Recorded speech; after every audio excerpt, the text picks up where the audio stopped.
opening is 47 1/4 wide, and we're going to make it 70 inches tall. So 40. So we're only going to thread that into about right there. So we want to allow a couple inches for the hinges there, and then probably another inch on the other side in case it swells at all during the winter. So we're going to take 3 inches off of our overall side-to-side dimension. We had torn apart an old deck, and I salvaged some of the wood, and we had used it to build a temporary guide for our chainsaw mill. We're building some kayaks, and we used that. I'm going to go ahead and tear it down now and reuse it to repurpose it to make the gate.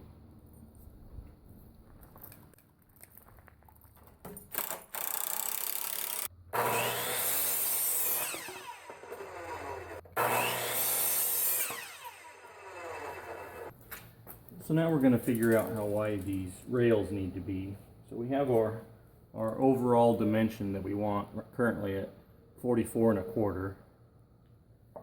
We're going to take and minus this from the combined width of these. So I went ahead and cut the rails, and apparently I can't do math because 44 1/4 minus 11 is 33 1/4, not 34 1/4. So I'm going to go ahead and shave an inch off of both of these and be right back. Now I usually like to use on a gate, these are called a timber lock screw. They go in very easily, they don't split typically. This is a 6-inch one. What we're going to do is we're going to toe screw that in there and then toe screw another one in there.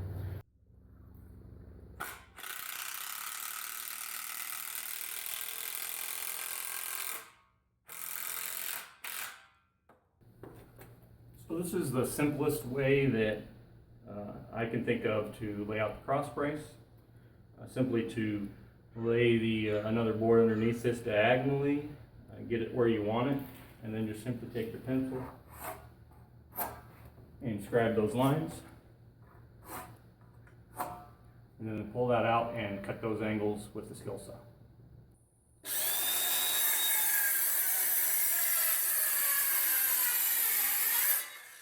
Moment of truth. Will it fit? Yes, it will. Let's go ahead and toenail that in.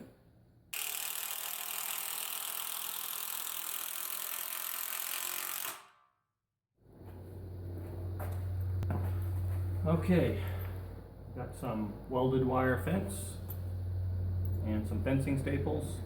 We're going to go ahead and cut this welded wire to the width we want, staple it down. We'll need another small section along the top, staple that down, and then we'll be ready to put the hinges on. Time for a quick break. These are the best. Actually, the Otterpop brand ones aren't as good as the Walmart ones, surprisingly.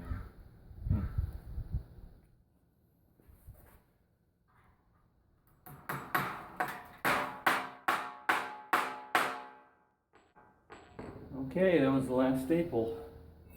Now we can go ahead and put our hinges on, size them up. We'll go ahead and mark them where we want to drill them, and then we'll put them together with some carriage bolts. A carriage bolt has a square head underneath the rounded one there. And what that does is it either sinks into wood, or in this case, these hinges have a slot cut for a carriage bolt. They will lock it in place so that you don't have to have a wrench on the back side. You can simply just tighten your nuts down. So we've got the hinges mounted. We're going to go mount the other half onto the post. We're going to pre-drill and thread those in and then lift the gate up onto these. Okay, I'm going to go ahead and mark these where I want them. I want them about the distance of the hinge up, so I'm just going to go ahead and put a mark right there and right there. And I'll go ahead and drill them. It just so happens that I have an extra strap, which Makes a perfect wrench putting these in. Okay, so we've got those screwed in. Let's pick the gate up and see if it slides on.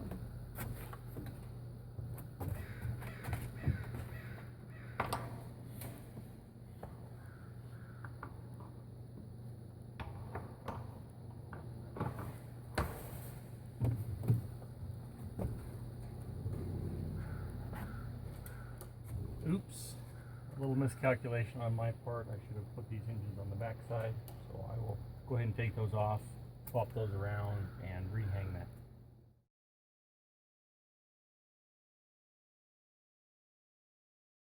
Alrighty, I spun those around. Now it opens nicely both ways.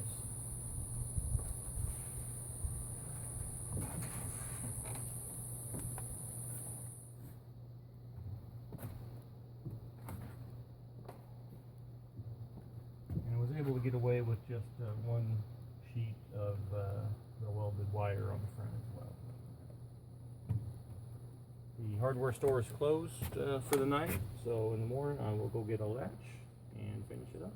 Thanks for watching.